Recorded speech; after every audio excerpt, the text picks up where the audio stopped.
첫 소식입니다. 검찰이 조금 전 이재명 더불어민주당 대표의 최측근 김용 민주연구원 부원장에 대해 구속영장을 청구했습니다. 지난해 대선을 준비하는 과정에서 유동규 전 성남도시개발공사 본부장 등으로부터 8억 원을 받은 혐의입니다. 검찰은 이 돈이 대장동 개발 비리 의혹 사건의 핵심 인물인 남욱 변호사로부터 시작된 걸로 보는데 남욱 변호사로부터 관련 진술을 확보한 것으로 전해졌습니다. 박사라 기자입니다. 검찰은 지난해 민주연구원 김용 부원장이 받은 8억 원을 남욱 변호사가 대장동 개발로 얻은 수익에서 마련한 것으로 보고 있습니다. 이 돈이 유동규 전 성남도시개발공사 본부장을 거쳐 김 부원장에게 흘러갔다는 겁니다. 유 전 본부장이 최근 당시 상황을 검찰에 진술한 것으로 알려졌습니다. 그런데 취재 결과 남 변호사도 지난해 김 부원장에게 8억 원을 건넨 게 맞다는 취지의 진술을 한 것으로 파악됐습니다. 특히 유 전 본부장처럼 민주당 이재명 대표의 대선 경선과 관련한 자금이라는 것도 알고 있었다고 말한 것으로 취재됐습니다. 돈을 준비했다는 사람과 직접 전달했다는 인물의 진술이 일치하는 모양새입니다. 검찰은 김 부원장이 지난해 2월 20억 원을 먼저 요구했고 4월과 8월 사이에 8억 원을 받은 것으로 보고 있습니다.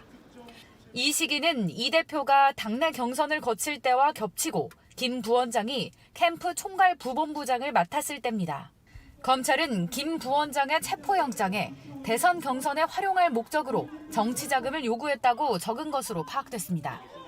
검찰은 김 부원장에 대해 구속영장을 청구했습니다. 김 부원장 측은 불법 정치자금을 받은 적이 없다며 혐의를 강하게 부인하고 있습니다. JTBC 박사라입니다. 파장은 국정감사로 이어졌습니다. 어제 대검찰청을 상대로 한 법사위 국정감사는 고성과 공방 끝에 한때 파행했습니다. 오늘도 국회는 12개 상임위원회에서 국감이 진행되는데 여야 공방이 치열할 것으로 예상됩니다. 최수연 기자입니다. 어제 국회 법제사법위원회는 대검찰청에 대한 국정감사를 진행했습니다. 시작부터 파행을 겪었습니다. 이러한 요구사항이 수용되지 않는다면 우리는 오늘 국정감사에 응할 수 없음을 분명하게 밝혀둡니다. 민주당은 압수수색 중단과 윤석열 대통령의 사과, 이원석 검찰총장의 사퇴 등을 요구했습니다. 국민의힘 김도우 법사위원장이 오후에 회의를 재개하자 민주당은 강하게 항의했습니다. 국감장은 여야의 고성과 항의로 아수라장이 됐습니다.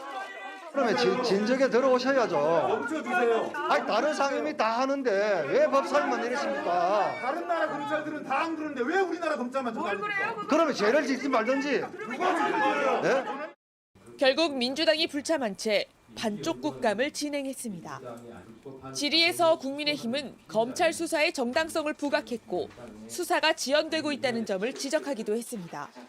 여야의 대립은 오늘도 이어질 전망입니다. 국회는 오늘 12개 상임위원회에서 국정감사를 합니다. 최대 격전장이 될 법사위는 서울고법과 서울중앙지법 등을 대상으로 감사가 이어집니다.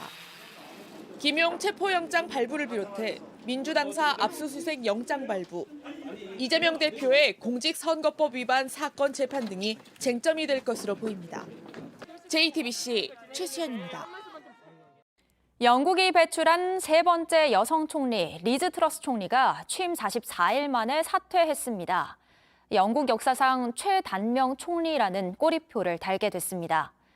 경제 위기에 빠졌던 영국을 다시 일으켜 세운 철의 여인 마거릿 태처 전 총리를 롤모델로 삼았지만 오히려 경제 혼란을 일으킨 책임을 지고 물러나게 됐습니다. 이재승 기자가 보도합니다. 리즈 트러스 영국 총리가 현지 시간 20일 오후 총리실 앞에 섰습니다. 그리고 사임을 발표했습니다. 취임 44일 만입니다. I cannot deliver the mandate on which I was elected by the Conservative Party. I have therefore spoken to His Majesty the King to notify him that I am resigning as leader of the Conservative Party. 트러스 총리는 지난달 말 경제 성장을 이끌겠다며 구체적인 재정 전망도 없이 대규모 감세안을 발표했습니다. 깜짝 발표에 금융시장은 혼란에 빠졌습니다. 즉시 파운드화 가치는 급락했고 영국 국채 금리는 급등했습니다. 여당인 보수당의 지지율은 떨어지고 내각 고위 인사들의 사임이 이어지면서 트러스 총리에 대한 비난의 화살이 빗발쳤습니다. 트러스 총리는 다음 주 후임자가 결정될 때까지 총리직에 머물겠다고 했습니다. All stages of the leadership election will be concluded by no later than Friday the 28th of October. 자격을 갖춘 후보가 한 명뿐이라면 당장 후보 마감일인 다음 주 월요일에 당 대표가 선출될 수 있고 경선을 치르더라도 다음 주 금요일에는 최종 당선자가 나오게 됩니다. 영국 언론들은 트러스 총리와 경합했던 리시 수넥 전 재무장관과 페니 모던트 원내대표가 뛰어들 것으로 보인다고 보도했습니다. 일각에선 보리스 존슨 전 총리의 재등판 가능성도 점쳐지고 있습니다. JTBC 이재승입니다. SPC 계열사 제빵 공장에서 20대 노동자가 숨진 사건과 관련해 고용노동부와 경찰의 강제 수사가 시작됐습니다. 비슷한 사고가 반복됐는데도 제대로 조치하지 않았다는 걸 주된 혐의로 보고 있습니다. 박민규 기자의 보도입니다. 고용부와 경찰은 어제 오후 5시쯤부터 SPC 계열사 SPL의 평택 본사를 압수수색했습니다.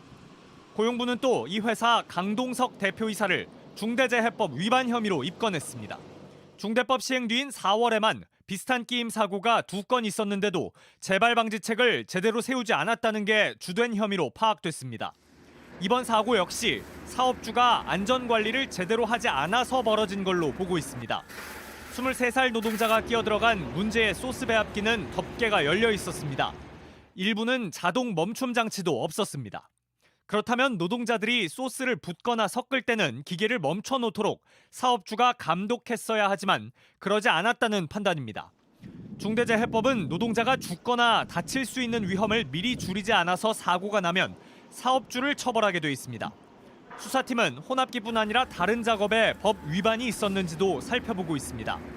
2인 1조 작업 수칙이 지켜졌는지, 안전교육이 제대로 됐는지도 확인 중입니다. JTBC 박민규입니다.